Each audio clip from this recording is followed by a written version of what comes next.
Bonjour Antonin. Bonjour. La Coupe d'Aix-les-Bains vient de se terminer depuis quelques secondes et tu es l'heureux vainqueur de ce tournoi majeur.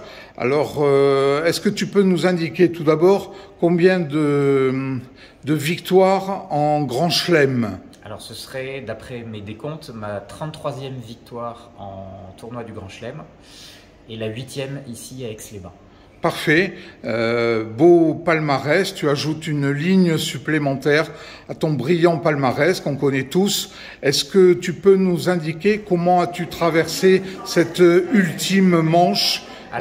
Parce qu'il y avait une configuration toute particulière, tu avais, je crois, 2 points d'avance. On veut tout savoir. Comment as-tu géré cette ultime manche? Alors, ça a été plutôt facile, quoique nerveux. Le joker qui part assez vite sur Kemia m'a pas mal tranquillisé.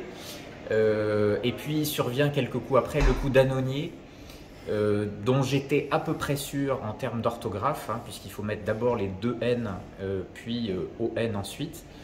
Mais fort heureusement, il y avait un sous-top, le verbe annonner, qui passait pour -1. Comme j'avais 2 points d'avance, c'était un refus tactique qui ne mettait pas en péril ma première place. Et ensuite, la partie s'est miraculeusement bouchée, chose que j'adore. Tous mes adversaires savent que j'apprécie, je raffole des parties fermées. Sauf que notre président a eu la fâcheuse idée de rouvrir la partie en grand à quelques coups de la fin, grâce à Amblava. Mais voilà, fort heureusement, la séquence de coups, Rémoulé, Modif, Bat, et puis le dernier coup, Veda, n'était pas d'une grande difficulté pour moi. Donc effectivement, brillant résultat. Ton négatif cumulé donc est 2 sur les 5, moins 12. Bon, tu as déjà eu des négatifs contenus à moins d'unités que ça, mais les parties étaient quand même difficiles. Tu as en tête le détail de ton négatif. Qu'est-ce qui s'est passé sur les parties précédentes? Alors en fait, si je ne me trompe, j'ai loupé 4 tops au total sur le tournoi, dont 2 refus. Donc Annonier à la dernière manche, rengraissé sur la partie d'hier, la 3e. Et outre ces 2 refus, donc, il y a eu Méchoui que je vois en levant mon bulletin et 2 points sur Osmonde, où alors là je n'ai vraiment aucun regret, car là j'étais à 1000 lieues de le voir. D'accord. Je constate quand même avec plaisir que tu mémorises avec brio et maestria l'ensemble des parties. Bon, on sait que tu perds peu de points habituellement, mais effectivement, tu as bien les 5 parties en tête. Est-ce qu'on peut faire un petit focus sur les tournois précédents à Aix-les-Bains? Alors, tu n'as pas connu, tu as eu quelques débours successifs. Tu peux quand même nous faire part du bilan de ta semaine? Oui, alors bon, elle s'achève sur une très belle note, clairement, mais le tournoi en original que je pouvais techniquement dominer s'est avéré un crève-cœur, puisque sur un coup, avec JK VC en main, je loupe éjective à 56 points. Et ensuite, ce qui me coûte donc la victoire en original.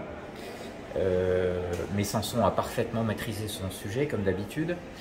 Et puis au Blitz, là aussi, un tournoi très moyen avec un refus de Gradus pour perdre 8 points d'entrée de jeu, 11 points absolument inexplicables sur Fakir que toute la salle ou presque a joué.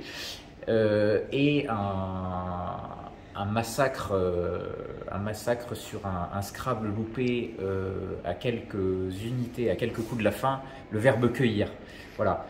Mais c'est le signe que finalement on a beau s'entraîner, réviser du vocabulaire compliqué, on peut se faire cueillir par un verbe que tout le monde connaît et prendre 50 points de négatif sur un seul coup. Voilà. D'accord. Alors ce verbe cueillir a défrayé la chronique avec une foultitude de zéros, puisque des joueurs se sont laissés tenter par une lettre finale, possiblement mettre un A accueillir à l'infinitif, qui, on le sait, n'est pas possible. Et donc, je ne sais pas si c'est l'appât du gain ou c'est, mais en tous les cas, il y a eu de très très nombreux zéros, plusieurs centaines. J'ai pas le nombre précis en tête, mais c'est vrai que c'était un des coups où une avalanche de zéros est arrivée. Bon, toi, tu n'as pas eu de doute sur... Non, je l'ai prononcé dans ma tête et clairement que Ira ne faisait pas partie des options. Bon, en tous les cas, un grand bravo Antonin. Merci. Pour cette 33e victoire sur un tournoi du Grand Chelem. C'est brillant. Je ne sais pas combien est le suivant. J'ai pas d'informations précises. On regardera ça dans les archives fédérales. Pour terminer cette petite interview, tu peux nous faire part quels sont tes prochains objectifs en termes de tournoi. Alors, on te sait aussi adepte du classique et du duplicate. Alors, on veut tout savoir du programme d'Antonin de ces prochains mois. Alors, dans un horizon immédiat, ce sera l'Open de France de classique à Gujan-Mestras à la fin du mois de novembre. Tu seras le régional de l'étape, peut-on le dire ainsi? C'est ça, exactement. Et puis, à plus long terme, le festival de Bayonne en février. D'accord, hein. Là aussi un beau festival qui n'est pas un festival fédéral, mais un tournoi qui est apprécié, on le sait, par tous les scrabbleurs du Sud-Ouest et même au-delà, hein, puisque la fréquentation va au-delà. Et donc sur 2026, tu as déjà des tournois qui sont inscrits à ton agenda? J'ai marqué bien sûr Vichy, le championnat de France à Cheville-Larue, bien évidemment, et je mets aussi une probable option sur Tunis en juillet. Alors, j'entends là quelques réserves par rapport à ta participation à Tunis en juillet prochain. Elle s'explique comment, là? On veut tout savoir, là aussi, des réserves. Boule de cristal. Non, je suis sûr de venir à Tunis au moins pour disputer les épreuves de classique. Si tant est que je sois qualifié, que ce soit pour le championnat individuel ou le trophée Internation, que j'ai adoré jouer à Trois-Rivières. Et puis il reste l'inconnu Nigel Richards qui, au dire de Hervé Bobot interrogé dans le dernier Scrabble-Rama, semblait caresser l'idée de venir à Tunis. Donc c'est ça voilà, qui me cause un tout petit temps de réflexion. Bon, sur ma venue à l'élite en duplicate. Je comprends, oui. Bon, et en même temps, on connaît tous Nigel Richards. On sait le brillant compétiteur qu'il est. Effectivement, on ne sait pas pour l'instant s'il sera des nôtres. C'est la grande interrogation, devrait être fixée dans les prochains mois. Voilà, effectivement, il y a un petit suspense. On verra. En tous les cas, pour revenir à ta performance de ce week-end, félicitations Antonin. Bon retour dans tes terres bordelaises, voilà. Et puis au plaisir de te revoir. Alors, bye bye. Merci, au revoir.